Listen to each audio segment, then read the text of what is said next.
I'm now truly delighted to please Pilita Clark to join me here on the stage. You are also a true long-standing friend of the Oxford Smith School.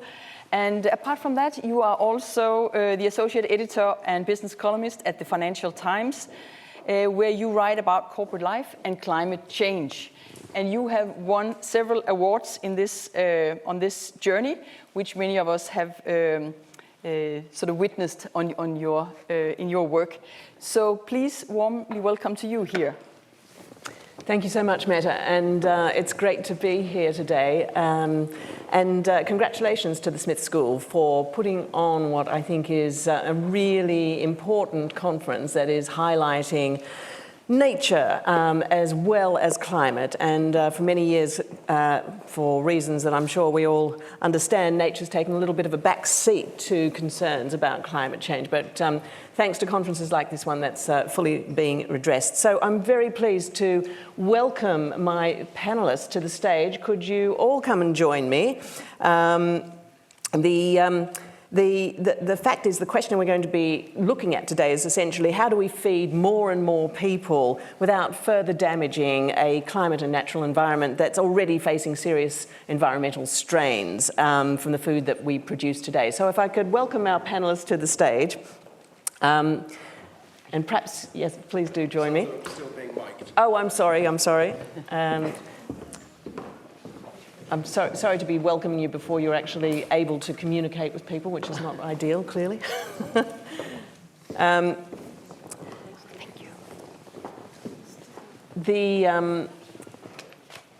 These issues that we're facing are really, it's not just a question of how we actually feed more people without further damaging the climate. There's also a question of what we do in places where climate change is already making food security increasingly difficult and making it hard to actually farm at all. And there's a really big question, I think, about whether it's going to be possible to reform a global food system that is responsible for as much as a third of greenhouse gas emissions, as well as overfishing and deforestation and pollution and a raft of other environmental ills.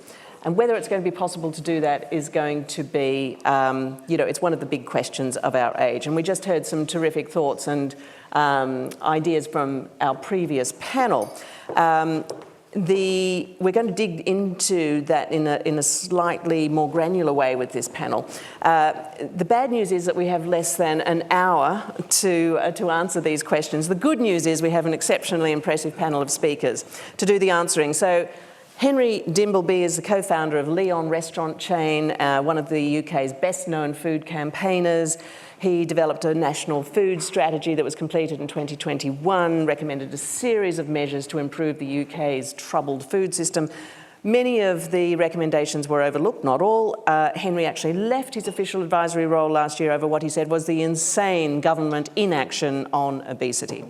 And Dr. Agnes Kalibata, not to my immediate left, but to second to my left, is a plant biologist, an agricultural scientist who spent years pushing for science-based approaches to increasing food production when she was Rwanda's agriculture minister. And she has spent the last 10 years running AGRA, which is the Alliance for a Green Revolution in Africa, and it aims to transform the lives of smallholders in Africa from that of a solitary struggle for survival to a business that thrives, which I've just lifted straight from the website, and I think is an excellent way to describe the organisation's work. Dr. Helen Saini, to my left, is a plant biologist who heads research and development in the Sustainable Agricultural Division of Lipton, the world's biggest tea buyer. And Helen previously worked in Unilever's tea business and spent a lot of time working on cutting the use of fertilizers, pesticides, other agrochemicals, and shifting to regenerative practices for tea production. Hubert Keller is Senior Managing Partner at Switzerland's Lombard Odier banking group, and he's going to take us from tea to coffee. He leads Lombard Odier's efforts to develop net zero positive investments, and he's been working on the investment case for making regenerative agriculture pay for coffee producers. So each of our speakers is going to make some brief remarks about the sustainable food question from their respective positions and perspectives. We'll then have a brief discussion amongst ourselves, and then we'll throw it open to you in the audience for some questions. So let's kick off with Henry Dimbleby. Henry. Thank you. So I just wanted to make 3 points about how we can affect this change and what each of our roles needs to be. The first is, in order to make this change, we need to understand what causes us to have the food system we have at the moment. The food system is probably one of the most successful, innovative, and destructive sectors of industry on the planet. It came about because when there were 2.8 billion people on the planet after the war, we projected there were going to be 8 billion people, and there wasn't going to be enough land to feed them, because up until that point we just dug up more land to feed more people. There wasn't any more land. The Green Revolution, one of the most extraordinary pieces of human creativity, managed to take industrial fertilizer, new breeds of maize, wheat, and rice, and combine them with new systems of irrigation, and we now feed 8 billion people, twice the number of calories, off actually slightly less land, because a lot of land fell out of use in the Soviet Union when it collapsed. So off less land than we fed 2.8 billion people in 1945. It's an incredible success story. But, as you just alluded to, we now realize it causes incredible damage. It's the biggest cause of deforestation. It's by far the biggest cause of biodiversity, biggest cause of soil degradation, water pollution, water stress, 20 to 30% of greenhouse gases, and it's also the biggest cause of avoidable ill health, and it's one of the key things that's holding economies of the Western world back as we become sick and less productive. And the reason for that is 2 feedback loops have gone wrong. One was pointed out in Partha Dasgupta's brilliant Economics of Biodiversity. He called it the invisibility of nature. If you haven't read the Economics of Biodiversity and you're an academic, shame on you. If you're a generalist, you have to read it, but I'm afraid to say you have to read all 600 pages, because the 600 pages is brilliant and the summary is just not nearly as interesting. But what Dasgupta points out is we shouldn't be surprised that we're destroying nature at such a rate, because not only is it not in the way in which we measure success in any of the systems that we use to measure human success, wallets, balance sheets, GDP, we're actually paying subsidies of $500 billion a year to industries to destroy nature, in particular industrial farming, fisheries, and fossil fuel companies. And those payments directly are causing $4 to $6 trillion of damage to nature. So we need to stop paying people to destroy nature. We need to recognize nature in our financial systems. On the health side, it's just much more profitable. I won't talk about that today, but it's much more profitable to make money with foods that make people sick, because our evolved appetite responds to them in particular ways. I won't talk about that today. So that's the first thing. We're in this position because of those 2 feedback loops. So if you want to solve it, you have to address those feedback loops. The second point is that governments now recognize this. When you went to COP, in the Glasgow COP, that was supposedly the biodiversity COP, food, which, if you know, as Claire said, it's not the only thing, but it's the biggest thing. It wasn't anywhere near Glasgow. It was around the fringes. In Dubai, food was front and center. So governments now are realizing that they have to legislate to break these feedback loops. That is necessary, but not sufficient to the change. And then the third point I wanted to make is that Donella Meadows, who with Jay Forrester at MIT in the 50s invented systems dynamics, talked about how you can change systems. And she said, you cannot control complex systems. You can't really figure them out, but you can dance with them. And government, with their regulation, is dancing with the system. Government does not know what will happen if it intervenes. And you also have at least 5 other major players dancing with government trying to change the system. You have capital and competition, and I think what Helen and Hubert are doing is just really exciting, the way that they are trying to take the beginnings of what TNFD are doing and government regulation and accelerate that change using competition and capital. You have consumer taste. So, for example, if you look at processed meats, one of the reasons they haven't been taken up is because they're still more expensive and less tasty than meat, and that customers don't tend to buy food that's more expensive and less tasty. That's about to change for powdered egg, powdered milk, and probably pet food. So I think you're beginning to see a change there. And then you have technology, and there are 2 huge things that are going to happen on technology that I don't think have been properly grasped. One is the extent to which appetite-suppressing drugs are going to be taken, I think, the new SSRIs, I'd be very surprised if 15% of the population aren't on them in 15 years' time. And that's going to fundamentally change the number of calories we eat. And there are good and bad things about that. The other is big data, which is going to unlock this connection between soil and the microbiome and nutrient density and mental health. I was a physicist here at St. John's. You know, I think that this new data science is going to be to these complex biological systems what calculus was to physics. So we are in this extraordinary period of change with all these actors acting on it. It's like being a canoeist. I was talking to the Tesco board the other day and saying, you think you can control this? You're like a canoeist in a maelstrom. So each of us, as we're making these changes, have to be very conscious of where is our particular power, what are the limits to that power, and then to what degree are we just trying to ride the maelstrom to direct so that we come out of it the other side. And I think I am actually very optimistic now that for the first time, really, I started working on this, the food strategy was 2018. For the first time, I think everyone that I've talked about in that system realizes it has to change, and I'm very optimistic that we can together get to the other side. But nature, unfortunately, is not a single number. And sorry, the other thing I'd say is it's the second biggest change after energy and transport, but there isn't a single solution. There are many more players. It's much more difficult because nature is more complicated and the food system is more complicated than the energy system. But I am optimistic that we can change. Right. Well, thanks so much. Agnes, do you feel as optimistic as Henry? Do you also feel as though you're in something like a canoe in a maelstrom? What does it feel like from your position in Africa? No, thank you. Let me build on, on the ground that you've laid, really defining the problems as they are today. But I want to focus more on what is being done to get out of this situation, because in Africa, and I'm going to speak about this from an African perspective, we are already experiencing climate change big time. We have no other solution but to find ways of getting out of this. So what we started doing soon after the Food Systems Summit, we started doing three things. That's the institution I work with, AGRA. We started looking at how do we build on the momentum and the energy coming out of the Food Systems Summit to really start looking at solutions that governments can build on to start doing something about their situation. And in Africa, you're going to have to be dealing with drought, dealing with floods. So we came up with a plan to work with the governments to help them understand the nexus between environment, food security, and nutrition. We worked with 5 governments to evaluate how is what we are doing impacting food security, impacting nutrition, and impacting the environment. Is it possible that we identify the things that are impacting those 3 areas in ways that we can start finding solutions to these problems?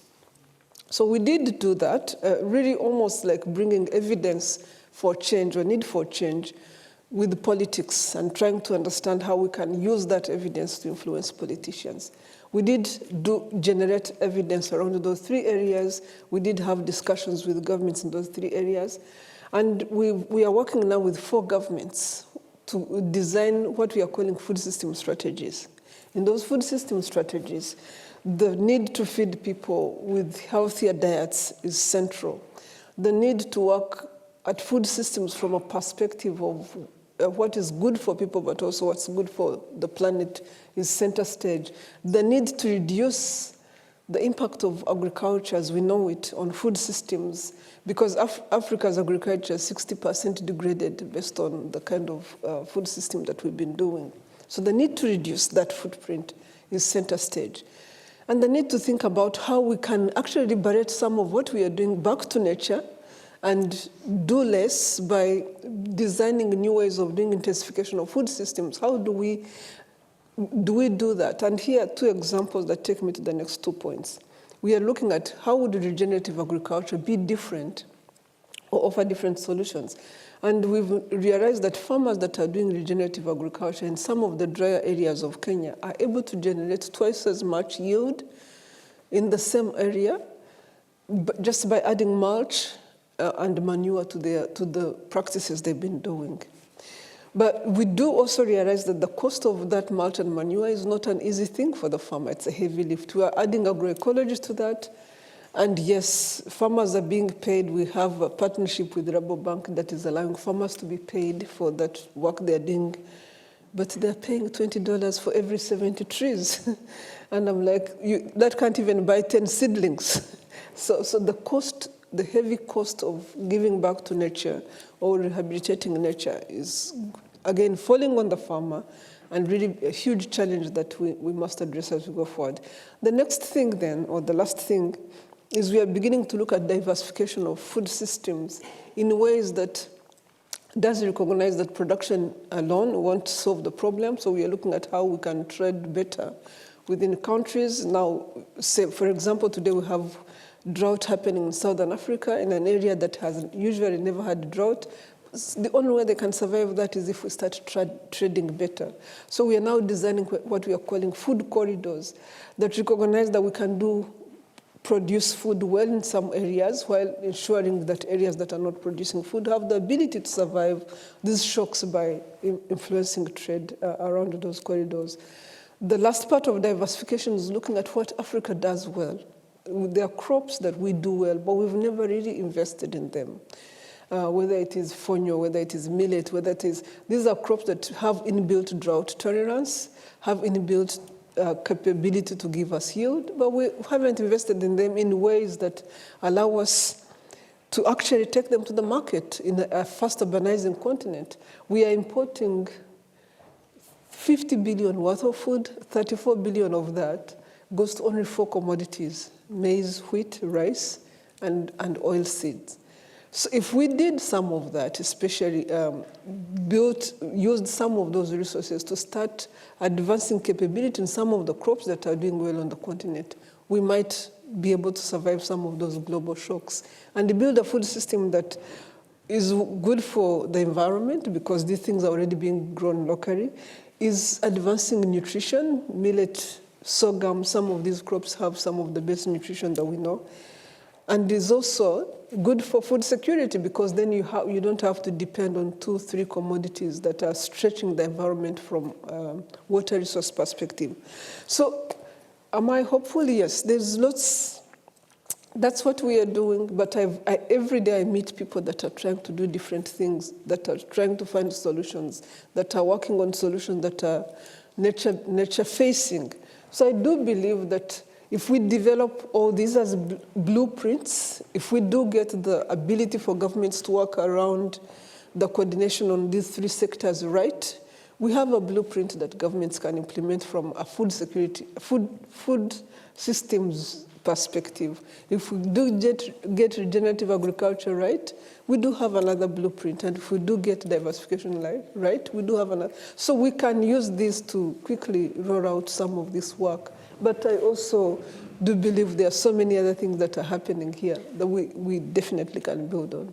Yes, and it's interesting. I think you were probably doing the work of developing your food strategy for these governments at roughly, I think just maybe a little bit after Henry was finishing the work that you were doing on the UK food strategy, correct? Because you started doing this after 2021. Pardon?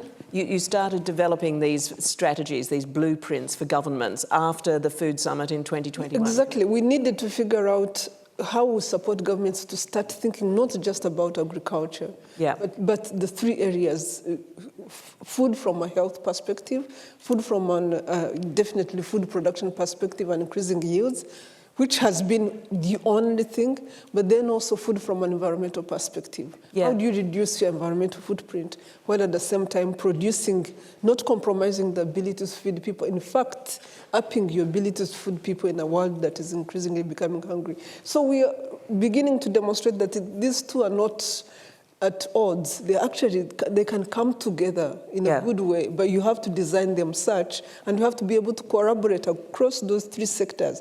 That's probably the biggest challenge. Get the 3 sectors that usually don't talk together to come together and start designing strategies that are speaking to the food system we want to see. Yeah, I mean, I just think it's interesting that, you know, we've got countries around the world, I guess, but, you know, it's very interesting to hear what's happening in Africa, where people in the UK are familiar with Henry's work here when it comes to actually trying to develop a holistic set of ideas, a blueprint, a path forward that can tackle these enormous complexities. But Helen, I wonder if you can talk to us just now about, take us back to one company and narrow the gauge a little bit and just explain what you've been doing at Lipton and in particular the work that you've been doing on fertilisers. Yes, thank you. I'll stand up there if that's okay. Of course. I've got a couple of slides I'd like to show you.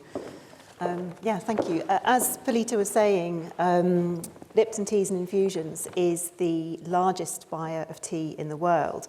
And as a nature-dependent business, the environment is always front of mind. Tea is actually already a low-emissions beverage. Only tap water is better. But the cultivation of our botanical ingredients, as you can see up here, is our largest source of emissions, a whopping 72%. Tea specifically is very nitrogen hungry because it's constantly growing and being harvested. So it needs a lot of fertilizer just to maintain the yield. And we conservatively estimate that about, well, at least 20% of our scope 1 and 2 and 3 emissions globally comes from fertilizer, namely its production and use. And potentially this is much higher in some of the other regions. Zooming right out then, fertilizer is estimated to contribute 10% of emissions associated with all food production and approximately 5% of all global emissions. And the problem with fertilizer is multi-pronged. Production is energy and fossil fuel intensive, it's heavy and bulky to transport, it's also often imported. And excess fertilizer also leads to a decline in soil health with significant impacts on above and below ground biodiversity. For tea farmers and producers, fertilizer is also one of the largest input costs. So it's pretty clear as a tea industry where we need to be placing our efforts. And I wanted to show you this map on the next slide. Yeah, thank you, because I think it's pretty powerful.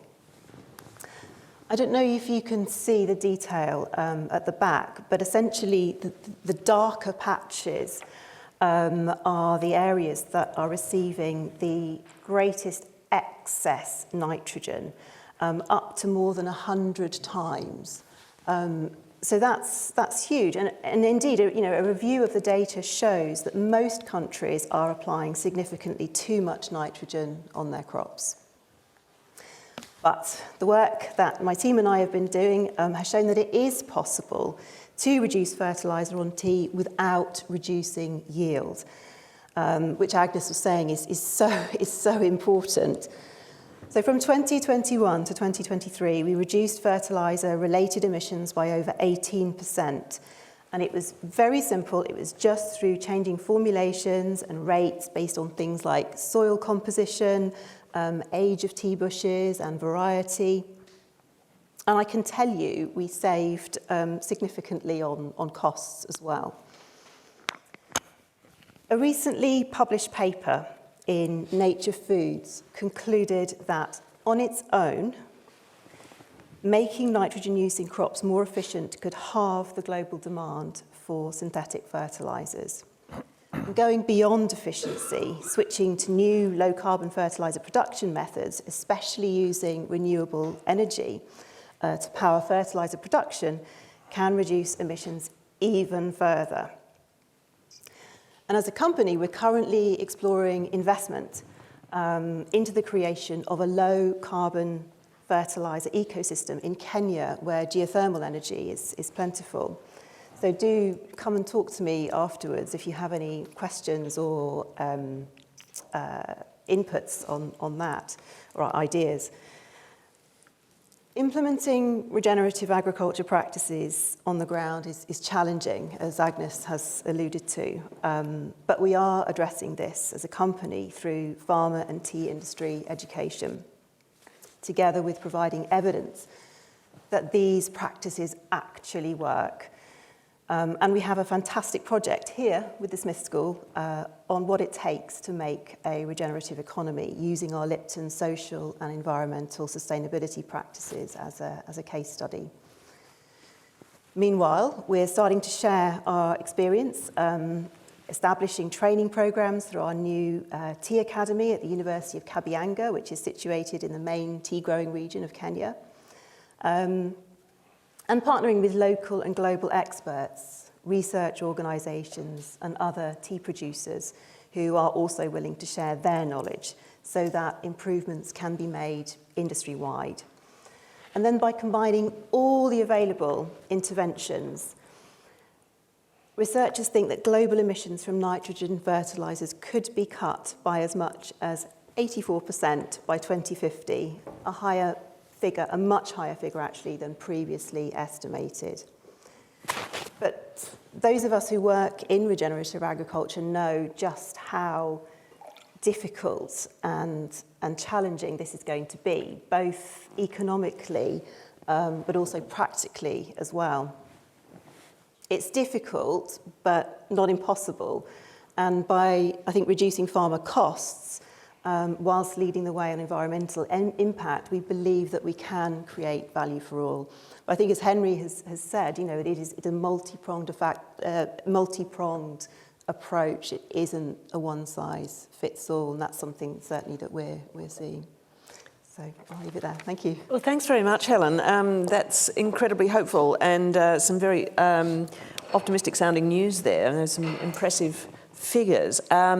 Now, as ever, the question arises, Hubert, about how all of this is paid for. And, the question I always have about regenerative agriculture is, how do you make it scale? Is it actually financially feasible at a global level?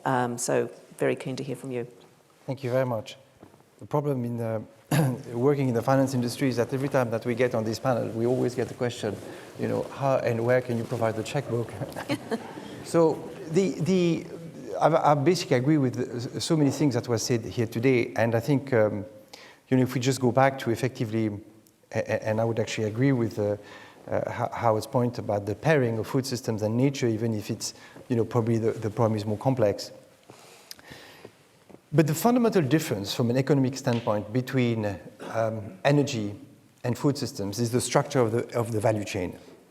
So in food systems, if we want to move into effectively nature positive and carbon sequestering, climate change positive solutions, a lot of the capex and investment is required upstream, where there is literally no money. And that's very different with the energy systems which are obviously very cash-rich upstream. And in food systems, in most of these consumer brands value chain, effectively capital sits downstream. So the real interesting question is, when you are a consumer brand, like some of the big consumer brands, why don't you own the land from which you source your product? And this is really complicated questions and discussions, but the short answer is that nobody wants to do that for a variety of reasons. And so what I think we need to figure out is how these economic value chains can be reorganized. And reorganized in the way that eventually what the consumer is going to get, being food systems or other consumer products, is basically going to be nature positive and climate positive. And when you say climate positive, we move into the world of insetting. So basically carbon sequestering food crops, commodities, and so on and so forth. And that's where the debate starts to be really interesting. And so I'll give you an example, because obviously that's a very long conversation, and I know that I only have a few minutes of introduction, but I'll just give you the example of coffee, because we just spoke about tea. Coffee is really interesting because it's an iconic product. The world drinks about 3 billion cups of coffee every day. That translates into about 10 million tons of coffee green beans being produced every year. Most of these green beans, if not all, are produced through monoculture systems, And that has obviously a very negative impact on the environment. So much so that for each ton of coffee that we drink, we put about 20 tons of CO2 into the atmosphere. So think of the upstream of coffee as a 200 million tons of CO2 emission every year. It's a big deal. And then we move on to the economics of coffee, i.e. the value chain. And that also gets really interesting because it's a 450 billion market globally, which is big. So it's a big economic system. 30 to 40% of that market now is like the wine business moving towards specialty coffee, so premium pricing and high end. And the economics are really interesting. To produce a kilo of green bean, coffee green bean, it basically costs $3.50. So this is where the coffee grower make their living or try to make their living. $3.50. It basically gets sold on the spot market, which obviously fluctuates. You know, let's say that the price is around $4. Margins are incredibly thin for coffee growers. It's a very, very fragmented industry. You've got 12 million coffee growers, 95% living with less than $350 of annual income, below poverty line, and it's basically, it's not a great social case. So then you get basically, now to go from your green bean in coffee to your roasted bean that goes into your coffee machine, you add an additional $3 to $4 of cost. So basically your roasted coffee bean is costing you as a consumer, as a producer, roughly $7 to $8. Now this is where it gets interesting. If you go into a coffee shop or drink an espresso little capsule, that kilo of coffee will you pay as a consumer between $75 to $125 a kilo. So there's a huge amount of pricing space in that value chain. It's incredibly inefficient. You've got basically about 15 to 20 different participants in the value chain of coffee, which, by the way, is similar in a number of other consumer brands. And it's basically socially quite unfair. So the good news with coffee, there are really two good news. And this is the thing that we need to think about when we're looking at these big consumer value chains. The good news is that, first, there is a better way of producing coffee, and you can produce it in a regenerative system. So regenerative practices do work for coffee. It doesn't work for all crops, but in coffee it does work. Moving from monoculture to organic agroforestry systems will deliver better economics. And that's now scientifically proven, it's tried and tested, and so on and so forth. And of course, how do you fund the transition? And moving into basically organic agroforestry system will mean for the entire coffee industry going from 200 million tons of emissions a year to 100 million of carbon sequestration a year. So the coffee that we would be drinking basically would be absorbing CO2 from the atmosphere through basically the agroforestry system and the practice. And the second good news with the coffee is that the value chain is so complex and there is so much pricing space in it that it's actually relatively easy to disintermediate it and to basically connect and reconnect effectively the coffee growers or the farm supplier with the resellers of coffee. And in doing that, effectively, you disintermediate the value chain. You create effectively, as good coffee, not better coffee.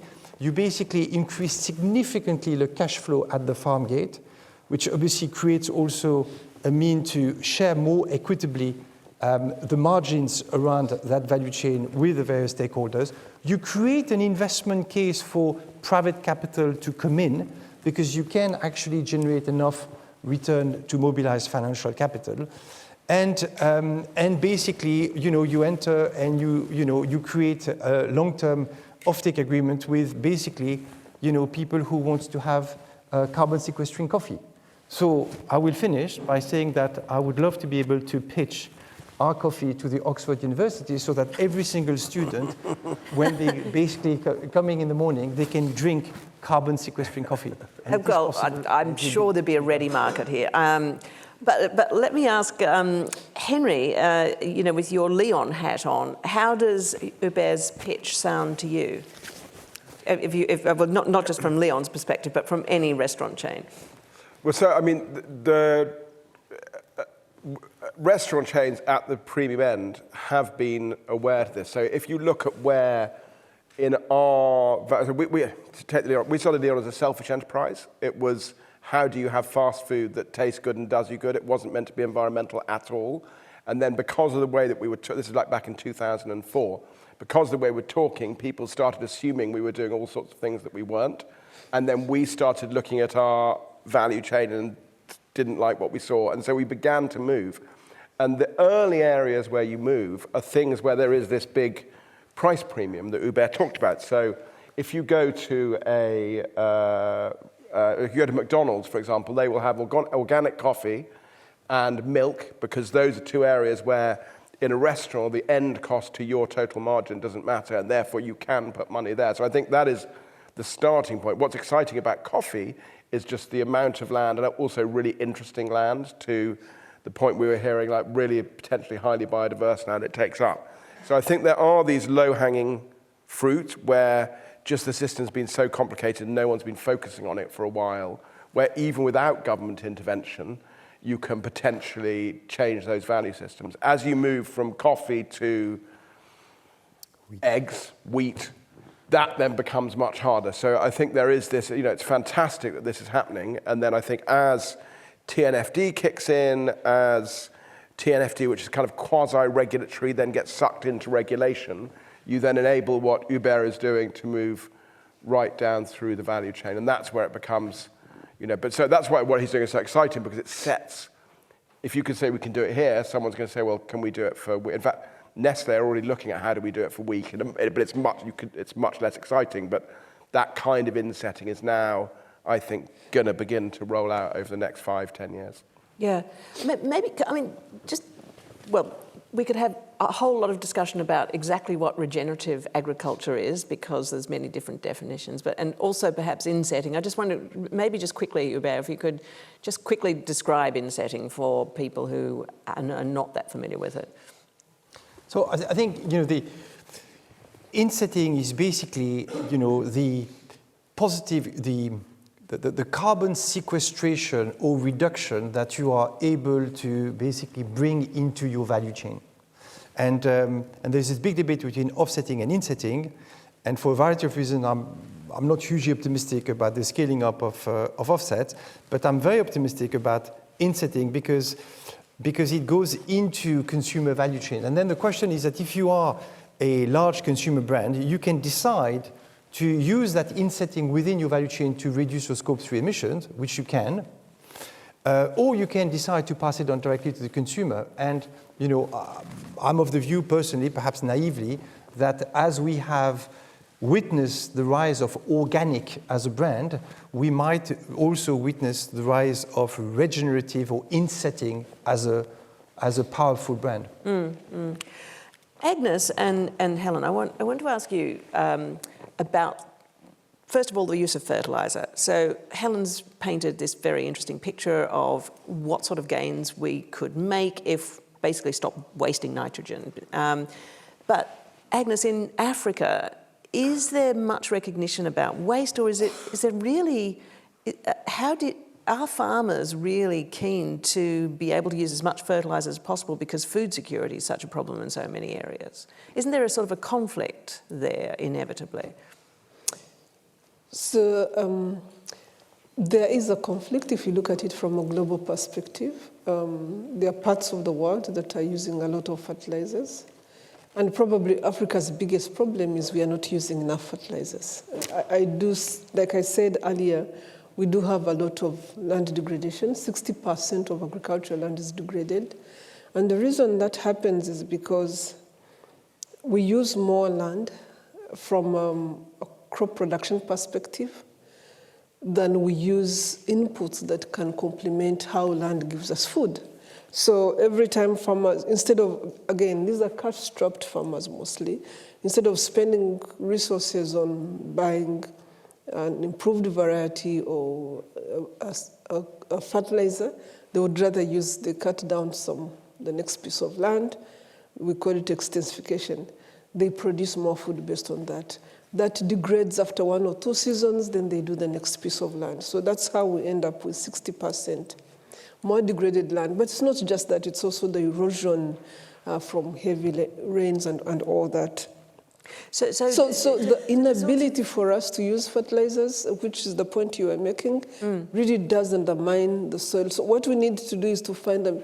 In this case, one of the things we are trying to think about is, and we are doing it in the regenerative system, how do you ensure that you're using a third, these farmers are actually using a third of the recommended fertilizers, but ensure that it's being used in ways that it's mixed with carbon systems, manure, mulch, ways that actually do complement the whole ecosystem so that your water holding capacity is better, your nutrient holding capacity is better, and these farmers are getting much better yields without necessarily going to the 300 kgs per hectare that you find being used in other parts of the world. So we're saying organic agriculture is not going to be how we do business in Africa as a mechanism of feeding people, but it's going to have to be reduction of high levels of fertilizers and really being able to intensify using lower recommendations and combining it with other ways of enhancing soil fertility. So for us, it's soil fertility management rather than full throttle fertilizer use. Yeah, and when it comes to shifting to more regenerative agricultural practices, I mean, do the sorts of ideas that Hubert's just outlined, greater use of insetting and other ways of sort of changing the value chain, are they kind of relevant to many of the smallholders in Africa that AGRA works with, or not? I mean, the type of regenerative agriculture that you're describing definitely works in forest ecosystems, in tree crops like is defined. But we are talking about it and we are seeing it being more useful on the more arid areas where we are struggling actually to have a crop at all. Most of these areas that are drought exposed, or areas where you would usually have a crop but drought becomes a challenge, we are seeing the benefit of using regenerative agriculture as a mechanism of coming up with ways of conserving water, coming up as ways of conserving soil, coming up as ways of intensifying in small areas, and coming up as ways of holistic management of that piece of the environment that you're looking at. And like I said, that is yielding twice as much as the traditional practices of just a high-yielding variety and fertilizer alone. So for maybe the biggest catch there is being very deliberate around the type of fertilizer that is being used, but also being very deliberate around the water holding capacity of the land that is being used. And that then helps regenerate more biomass that then can enhance all the ecosystem services that we are talking about. So a lot of what you're talking about is education, really, is it? It's 100%. It's going to have to be education, but I also talked about the cost. Yeah. Well, that, For me, the biggest thing is who lifts that cost. Right. The farmer, I'm listening to you and I'm wondering, why is the $3 to $5 person expected to do more? And what is happening at the $75 place, right? So if we can lift that up towards the $5 to $7 person, then we can talk about a regenerative system that is sustainable. But we can't expect the $3 to $5 person to take responsibility for, for reimagining our world, especially around coffee. That's not. So, how do you solve that cost problem? Where should the money come from? It's going to come from the 75. The question is, how do we rethink it? You can't tell me. Right now, we are doing regenerative ecosystems, and we are working, like I gave an example, we are working with a bank, I'm not going to name which, we are working with a bank, and they're paying $20 for a ton of carbon. That is equivalent to 70 trees. For a farmer, like I said, $20 is not even planting, is not even enough to buy seedlings, 20 seedlings. So how do you pay me? So we need to start translating that cup of coffee cost into the true cost of getting coffee on the table.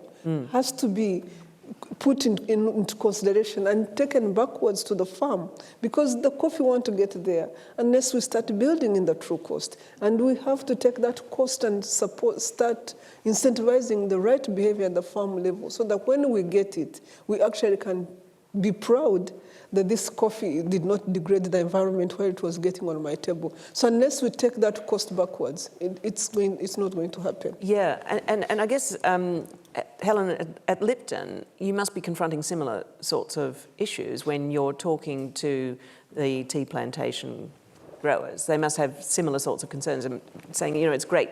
And I guess, the whole point about regenerative agriculture is that it's theoretically terrific. We're seeing evidence on the ground of how it can work, and you've all talked about the greater yields that are possible. But it's that gap between getting to those greater yields from where a farmer is at the moment. That's costly. And I mean, is Lipton trying to address that in any way? Yes, yeah. It's a very difficult issue, really, and I think. Actually, the coffee industry is way ahead of the tea industry.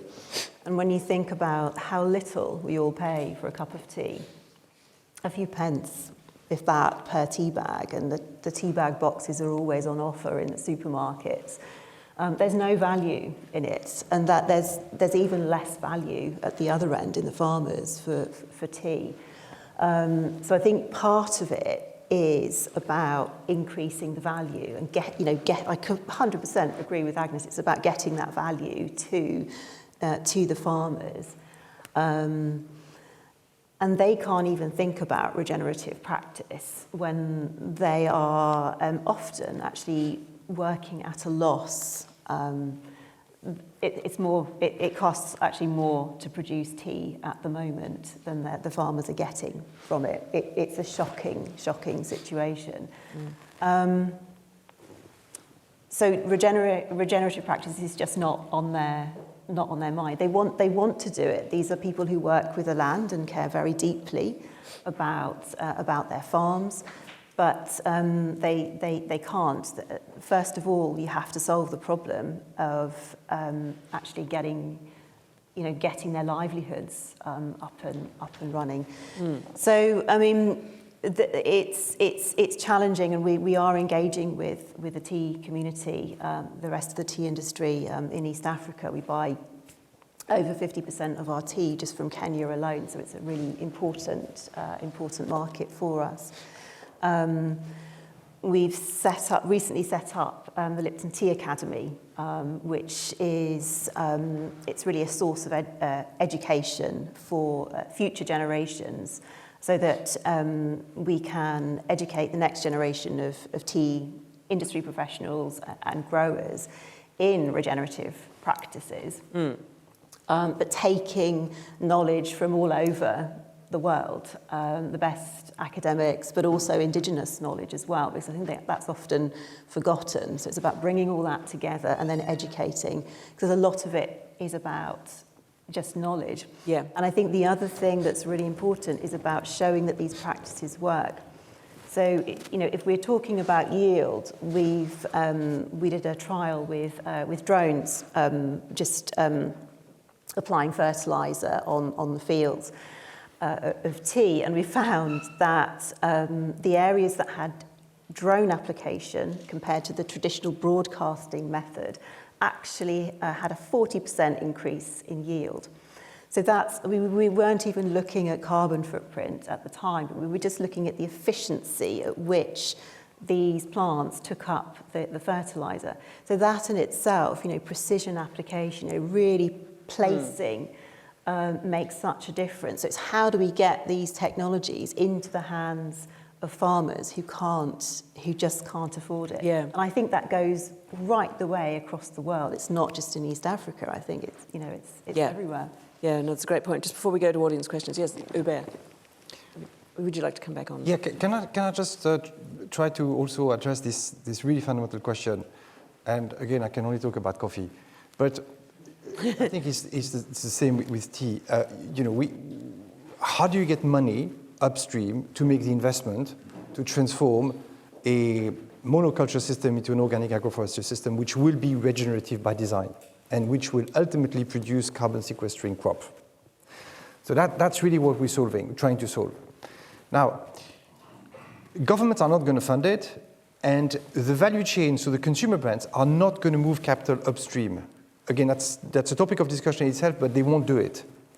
So the only way to bring serious amount of capital is to basically create a attractive investment value proposition for financial capital to come in.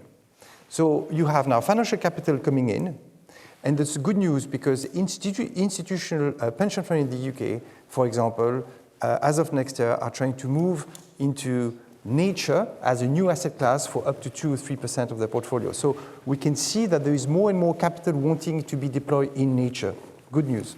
So you bring that capital to basically fund the transformation to effectively regenerative system.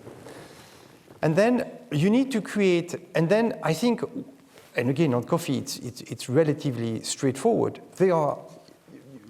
You have the farm that is now moving towards a regenerative system that is growing coffee. And you need to make sure in some way, shape or form that this farm will be connected with the end coffee buyer. Because currently, if you're a big hotel, for example, you will basically buy your coffee from a service provider, which will buy its coffee from probably one of these big consumer brands, which will then buy coffee from traders, and so on and so on and so forth. And there is a very good case today to link directly, effectively, these new regenerative farming systems to basically the end consumer. And then effectively you create this relationship between the big hotel that has a lot of visitors, and it's a hotel chain, for example, that is going to source its regenerative coffee for all of its customer base with the transition story and the carbon sequestration. And the good news is that that coffee that they're going to be selling to their clients is going to be cheaper. So you have a situation where the farmer basically doubles their income, roughly. The financial investors gets a 15 to 20% return over a long period of time. And basically the end user, which is ultimately the customer of the hotel chain, basically gets the coffee at a price which is probably even cheaper than he drinks today. And that's the magic formula we have to work on. All right, I think that's a great jumping off point for audience questions. And I just, as you were talking there, it was reminding me of something someone said last night. That I was talking to about this, that basically regenerative agriculture today is where solar and wind power was about 20 years ago, and they're really talking about costs and bringing the costs down. So it's really exciting, and it's great to hear these ideas, I think, on the platform. But is there anyone in the audience who'd like to ask a question? Yes, gentleman over there, if you could identify yourself and just wait for the microphone to arrive, that would be great. Thank you. Hi, my name's George Carroll-Jones. I'm a researcher at the Smith School. Hubert, on your point, I think I agree with what you're saying. One of the issues, I guess, is that if I came to you and said, I have this great farm, coffee grower, it has a good business case for moving to regenerative agriculture, you would probably say the ticket size isn't big enough for me because it's just one farm. So one of the issues, I guess, is in aggregation and getting enough of those opportunities together to actually have something you can invest in. So how do you think that aggregation can happen? So you're absolutely right. I mean, I think the bigger issue, because the economics, I think, can be solved, the bigger issue is how to provide scale. And then, comes very quickly the issue of, how is the farming side sort of organized. Now, the good news in coffee is that you have a lot of very, very small holders, but you also have a few larger farms. And so what you're trying to do is to target these larger farm businesses and try to help them to transition into regenerative system. And then what you will find is that the coffee grower around these bigger farms are also going to try to shift because they recognize that they can basically sell their coffee at a significant premium to what they used to sell. And that's what we have to try to do. Very interesting. Anyone else? Yeah, I want to ask a question though. Is there real logic in this, and trying to do this work that we are doing, people, planet thinking? Is there real logic in continuously protecting the consumer from the cost of what we get on our table? Because I feel like this conversation is shifting to, let's bring in financial institutions so that the farmer can get more financing so that they can produce coffee wherever, what farm level. What happens if we start making sure that for every cup of coffee I take, I actually do pay what is commensurate to the cost of getting this coffee to my table? Why is that area being protected? Why aren't we discussing what's happening in that area? I mean, us as consumers have to take responsibility too for what is happening in our environment. It just can't be that farmer is going to take 15 to 20% more cost from financial institutions to put coffee on our table, coffee or tea on our table. So that cost share, we have to have a conversation around that cost share as well and create the right expectations on our table. Otherwise, today, Europe wastes exactly as much food as Africa produces every year. So the cost of food waste that comes from an assumption that food is easy to get on the table is just not right. So we need to start thinking about... Yeah, Henry. Yeah, I think there are two slightly different questions. One is, how does the money get to the farmer? And the other is, who in the end foots the bill? Yeah. On the first of those two, I think there are multiple different models, and we don't know yet. So, for example, you have this direct, at the premium end, what Hubert is doing is working. You create a premium product which the consumer is willing to pay for. And actually, because you're disintermediating, you're taking out cost as well. And that's just a pure business proposition. You're also looking at people matching. So in wheat and maize, there are quite a few businesses who say to the bigger companies, give me 50 cents per hectare, and your supply chain is so messed up, I will go and find the farmers, and I will give them the money. And what the big companies get out of that is a couple of things. They're a bit worried about soil and about the consistency of supply and climate change, so they think they're buying a bit of food security.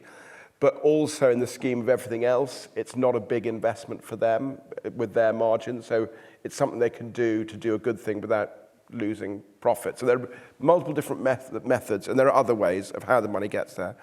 The question then is who pays, and I think it's a combination of what Hubert and Agnes said. So initially, there are some supply chains where this cost is just not relevant, or it's like so small that it's the obvious thing to do. If you can work out how to get it there, and the consumer will pay. If you go into more commodity crops, like the coffee that you're buying when you buy powdered coffee, where it's very price competitive, that is where it's more tricky, and that is where you need to have regulation come in. And I think Cali, for example, is really interesting. Are we going to see some tough global regulation on 30 by 30 or reduction in biodiversity on people's supply chains? And what I think is interesting about regulation is food is a ferociously competitive, price competitive thing. So retailers in this country particularly, but in other countries, fight tooth and claw. And consumers are very, very focused on price. But they're actually focused on relative price. So I was talking to one of our big chicken manufacturers the other day, growers, and he said, after the Ukraine war, the price of energy went up, chicken price went up 30% overnight. We didn't see any complaints. We didn't see any reduction in the price in the consumption of chicken. If you had given me a 10% increase by regulation, I could have significantly improved the living conditions and the sustainability of that chicken.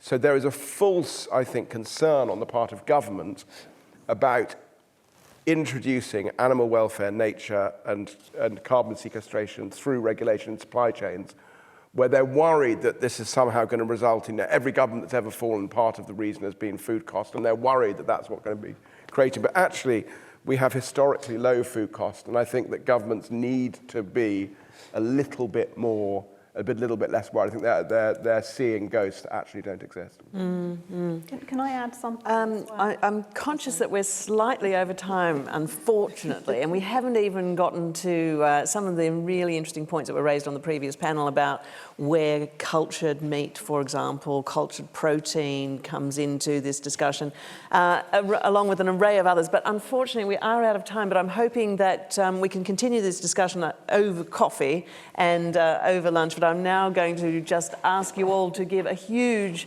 applause to our excellent panel.